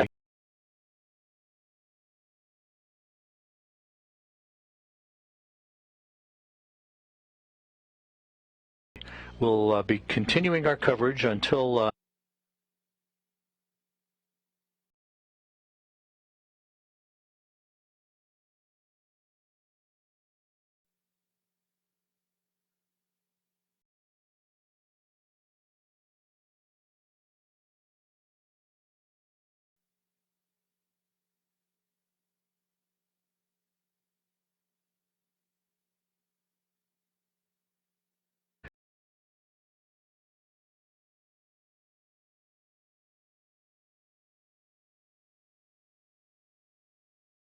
in the middle of your screen, to his left, Flight Director Portland, where, again, my colleague Daryl Nail is.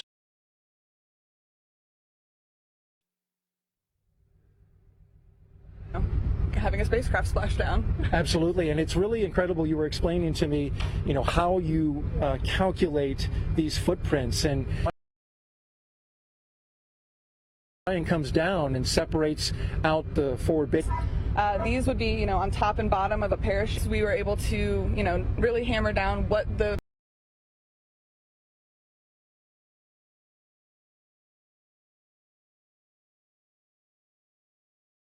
And as I understand it, there are 26 pieces at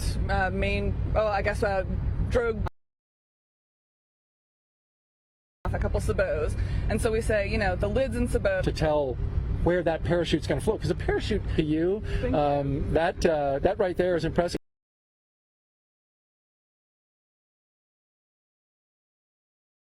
The rest of it came down? So right now,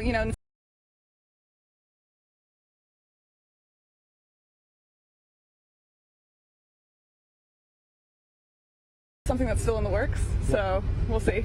All right, 2-hour mark since European service module and the attachment would spend one orbit in lower.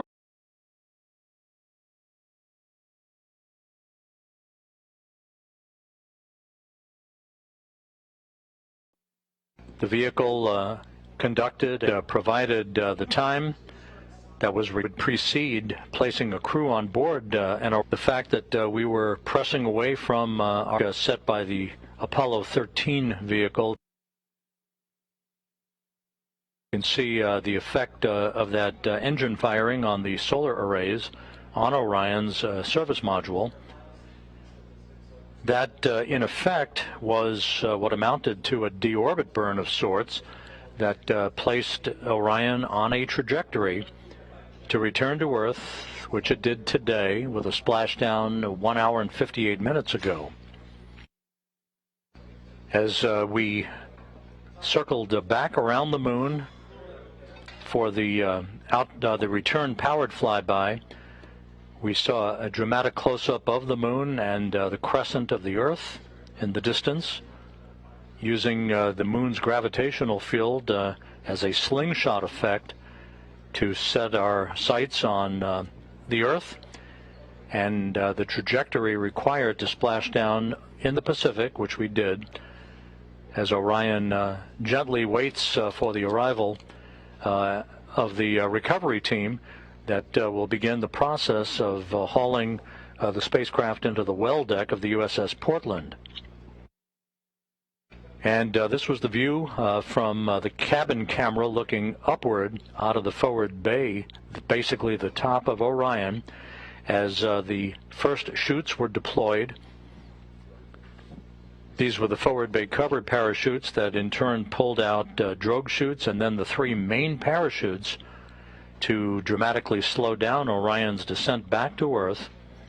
And as you see here, under 3 fully reefed chutes, Orion finally splashed down at 11:40 a.m. Central Time, 9:40 a.m. Pacific Time, to wrap up its mission of 1.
This is Mission Control Houston.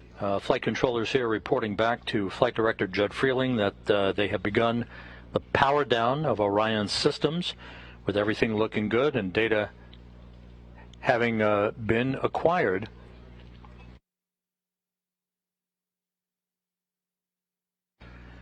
So the post-splashdown test objectives are nearing an end. The vehicle is being powered down, and we should be a short time away from the point at which Flight Director Judd Freeling hands over the vehicle to the Exploration Ground Systems folks out in the Pacific.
We'll be heading back shortly to the USS Portland, but as you can see, the first contingent of the Navy boats are approaching the Orion spacecraft, which is in great shape following its high-speed entry and splashdown that occurred just over 2 hours ago.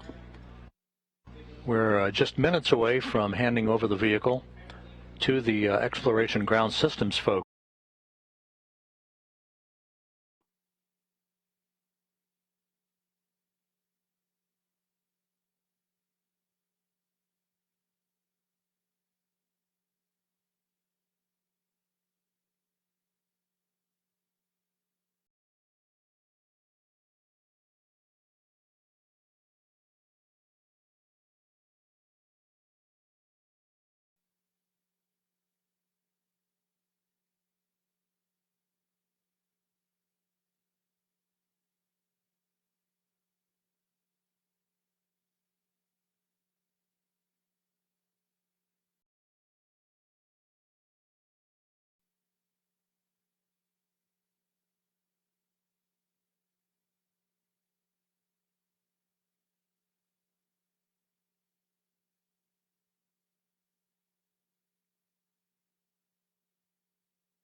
This is Mission Control Houston. Entry Flight Director Judd Freeling, who also was the Ascent Flight Director for Orion's launch aboard the Space Launch System 25.5 days ago, is addressing his team of flight controllers here in Mission Control.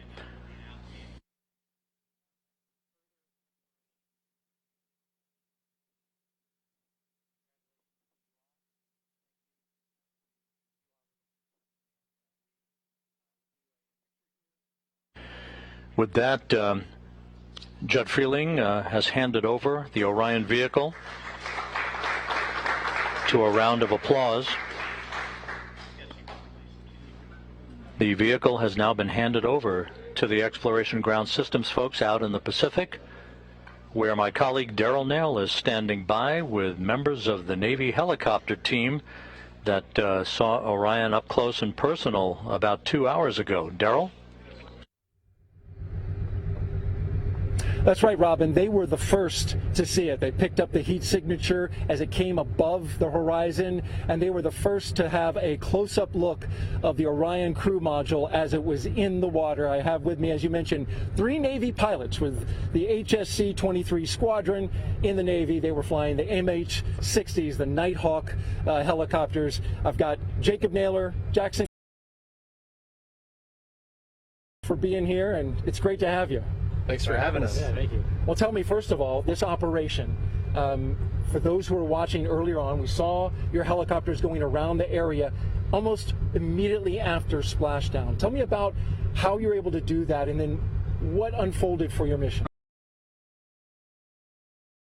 Mounted on the front of the helicopter, and about 7 NASA personnel in the back. So while they're riding in the back, they're giving us azimuth and elevation angles to take a look at, and basically right away, even earlier than we expected, we picked up the capsule coming in. And so us 3 were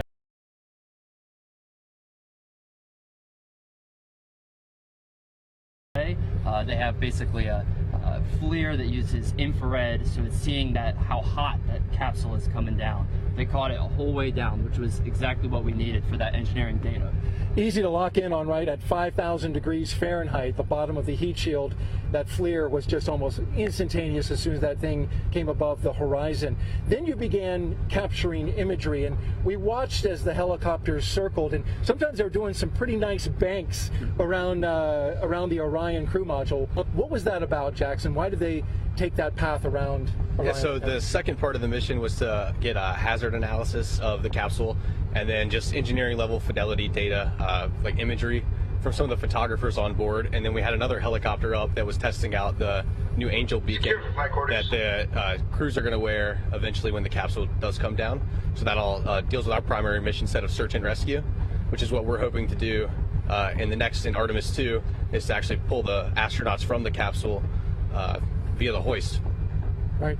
And so you guys were also using data from the Sasquatch team. We just interviewed them and heard about the great work that they did in predicting where that debris field would be coming down, 26 different pieces as the crew module was getting its parachutes out and everything.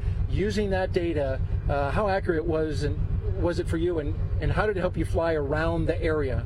So there was actually one of the NASA personnel in the back had a tablet which had the debris field on top of it, and as time goes on, that debris field could get a little smaller and smaller, and so they helped give us headings and guidances on where to turn and where to get the aircraft to avoid any of that debris field coming down and hitting us in the head on the helicopter. So yeah, right. And successful. You guys were looked great out there at sea, surrounding the capsule, flying, in fact, at sometimes very closely. We saw you hover. I don't know what the feet was, but it looked pretty close to the ocean surface. Probably about 50 feet above, just so that the photographers could get good data. And then we were kept safe by Emily and her team. The whole Sasquatch team helped us with the footprints so that we knew where we could fly, so that we'd be safe. Where does this rank for you guys in terms of your mission? I mean, you're young fellas, so you don't have your call signs yet, which eventually you'll get that. But being a part of this mission, it's very different, right? The civilian nature, where most DoD missions are not of that nature. So, where does it rank in terms of you? What kind of what was it like for you? It's absolutely amazing, and certainly a career highlight for us up until this point. Yeah, we were still just in the backup aircraft, but just being able to just support these awesome pilots that were out there with us. We had Therapist and Ripper and Stapler and James. All of them did such a great job. So we're just really excited that this is both exciting for us and kind of plants that seed to be exciting for everyone else watching, and excited for the next mission with astronauts in it. So. And that'll be the next great part, right? So as Navy pilots, you'll be able to hover over top of the next capsule that comes down, and it's going to have astronauts in it. Briefly describe what you imagine that would be like. That's got to be an unreal experience. I hope I'm still around to be able to be a part of that, because that's got to be one of the greatest feelings ever, pulling someone out of a capsule that's just been to the moon and back. Unimaginable feeling, I got to say. Absolutely.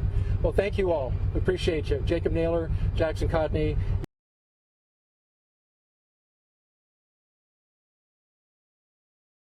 Being here. Thanks for having us. Thank you so much. Appreciate you. All right, and here on the USS Portland, the mission continues. The operation to recover the Orion command module, which you see is still out there in the Pacific. We're awaiting the Navy boats to get a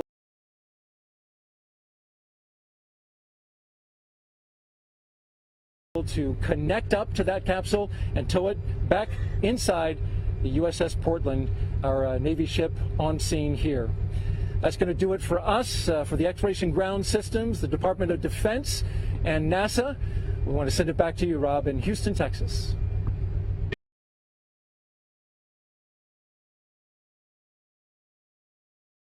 Daryl, and magnificent job out there on the USS Portland, and the work is just beginning out there, as you heard. Here in Mission Control, the work is over for the entry team of flight controllers who have handed the vehicle over to the Exploration Ground Systems